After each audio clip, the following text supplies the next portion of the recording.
जी sir जी, सभी को नमस्कार। बहुत बहुत सभी का स्वागत है प्रोग्रेस इंस्टीट्यूट के चैनल पे। मैं मयंक सर शर्मा आप सभी को यूपी टीईटी की परीक्षा को देखते हुए कुछ मैं आपको बेसिक जानकारी देने जा रहा हूँ। इसके बाद हमारा क्लास कैसे चलेगी, क्या रहेगा, उसका पूरा शेड्यूल हम आपको जारी आज शाम की वीडियो में कर देंगे। आज मैं आपको एक रिकॉर्डेड वीडियो के माध्यम से बताना चाहूँगा कि यूपी टीईटी की परीक्षा हमारी 28 नवंबर को क्लियर है, तो उसी के आधार पर हम लोग 20 तारीख से अपनी लाइव क्लास के रूप में आपको 8 दिन लगातार महासंग्राम प्रैक्टिस सेट के माध्यम से आपकी तैयारी कराने जा रहे हैं। तो आज पहले प्रैक्टिस सेट के माध्यम से हम आपको बताना चाहेंगे कि हमारा प्रैक्टिस सेट कैसा रहेगा, आपको कैसे पढ़ना है, कितने टाइम से क्लासेस होंगी, कौन कौन से सर पढ़ाएंगे आपको।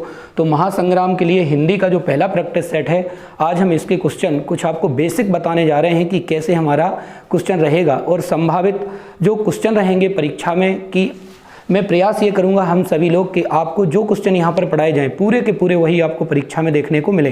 तो ठीक है गाइस, समय ना लेते हुए पहले क्वेश्चन पर हम लोग चलेंगे। UP TET, S TET, UPSI, SSC GD को देखते हुए बाकी मुख्य रूप से अभी जो यूपी टीईटी और सुपर टेट की जो परीक्षा चल रही है, बने शिक्षक महासंग्राम, आगे देखेंगे। पहला क्वेश्चन, पहले क्वेश्चन में जैसे पूछा जाएगा आपसे कि सदैव में प्रयुक्त संधि कौन सी है, तो आपको सबसे पहले संधियों के बारे में अगर हम बता दें तो संधि के बारे में मैंने क्लास में जो ऑफलाइन कक्षा में हम लोगों से जुड़े हुए हैं, संधि का मैंने बताया था कि साधारण अर्थ होता है मेल होना।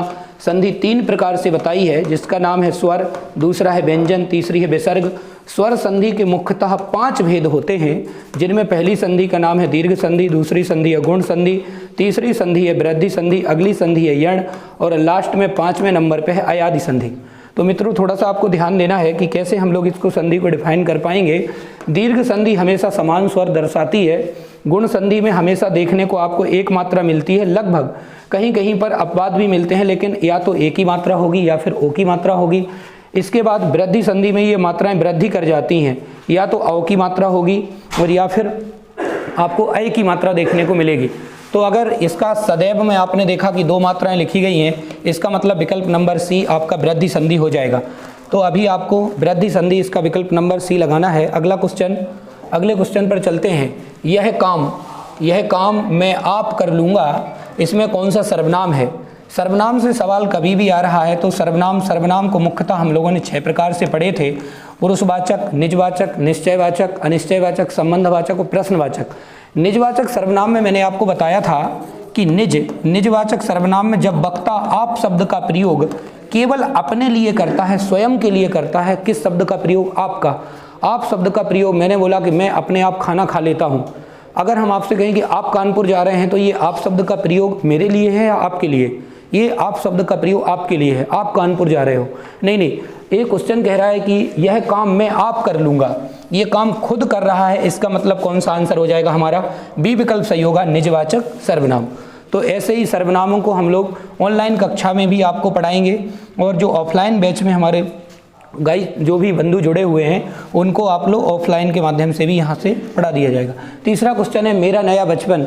हिंदी साहित्य के इतिहास से ये क्वेश्चन बनाया गया है, और हिंदी साहित्य को देखा गया है कि कम से कम यूपी टीईटी की परीक्षा में ये 5 नंबर का हिंदी साहित्य के इतिहास से पूछा जाता है। मेरा नया बचपन पूछा गया, कविता किसने लिखी? मेरा नया बचपन देख लीजिए, एक जैसे विकल्प समझ में आ रहे होंगे। सुमित्रा कुमारी चौहान है, सुभद्रा कुमारी चौहान, माखनलाल चतुर्वेदी, रामधारी सिंह दिनकर। तो इनका सही आंसर जानने के लिए मेरा नया बचपन, इनमें कंफ्यूज मत हो जाना। बहुत से लोग क्या सोचते हैं, तैयारी करके जाते हैं कि कोई महिला है, चौहान है, तो आप ऐसे अगर तैयारी करेंगे तो आपका गलत हो जाएगा। आपको फैक्ट पता होना चाहिए। सुमित्रा कुमारी चौहान नहीं है, सही आंसर क्या हो जाएगा? सुभद्रा कुमारी चौहान।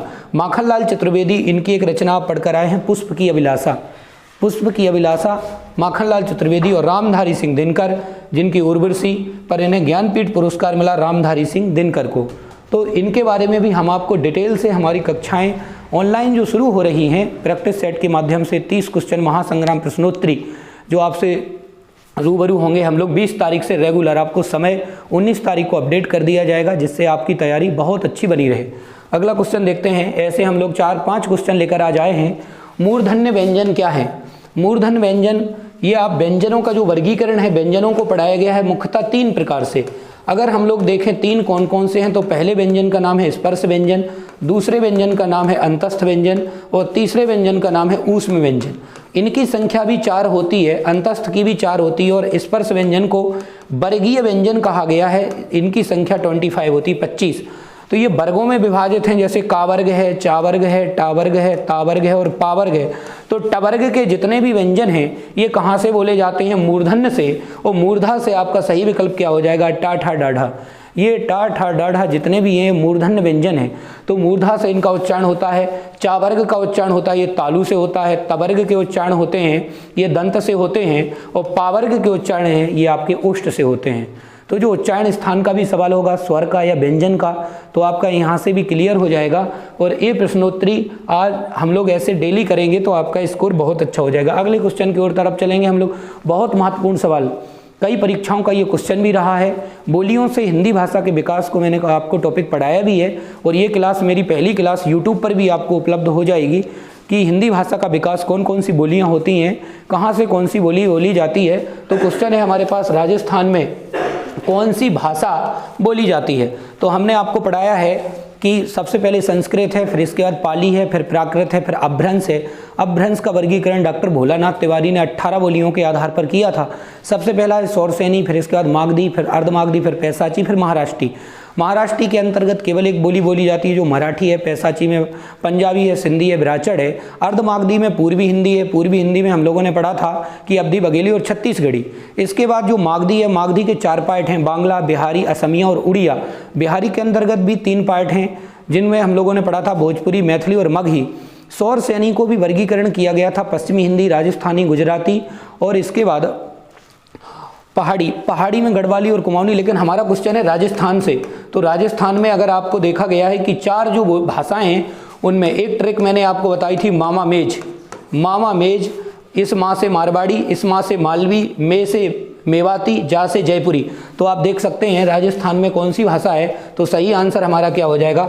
मेवाती। छत्तीसगढ़ी नहीं है, खड़ी बोली तो शुद्ध हिंदी के अंतर्गत शुद्ध हिंदी ही बोलते हैं, इसे पश्चिमी हिंदी के अंतर्गत रखा गया। कन्नौजी को भी पश्चिमी हिंदी के अंतर्गत रखा है, ये कन्नौजी है, खड़ी बोली है। और छत्तीसगढ़ी के मैं आपको बता भी चुका हूँ कि छत्तीसगढ़ी कहाँ से बोली जाती है, तो सही आंसर हमारा क्या हो जाएगा? मेवाती। और राजस्थान में कितनी भाषाएं हैं? सबसे पहले मालवी, दूसरी मारवाड़ी, तीसरी मेवाती, अंतिम जयपुरी। तो ऐसी प्रश्नोत्तरी लेकर हम आपके साथ समय हम आपको बता देंगे। हमारी पूरी टीम, हिंदी की कक्षा हो या संस्कृत की हो, अंग्रेजी की कक्षा हो, गणित की भी कक्षा हो या आपकी बाल मनोविज्ञान की, तो प्रश्नोत्तरी, अद्भुत प्रश्नोत्तरी महासंग्राम के माध्यम से हम आपके सामने जल्द उपस्थित होने वाले हैं। तो 30 नंबर के लिए आप लोग जुड़े रहिए हमारे चैनल पर। जिन्होंने सब्सक्राइब नहीं किया है, सोच रहे हैं करें कि ना करें, तो वो ज़रूर सब्सक्राइब कर दें, जिससे आपको पल पल की अपडेट, बेल आइकन को ज़रूर प्रेस करें और वीडियो को अगर अच्छा लगा हो तो ज़रूर लाइक करें। ठीक है, थैंक यू क्लास, धन्यवाद।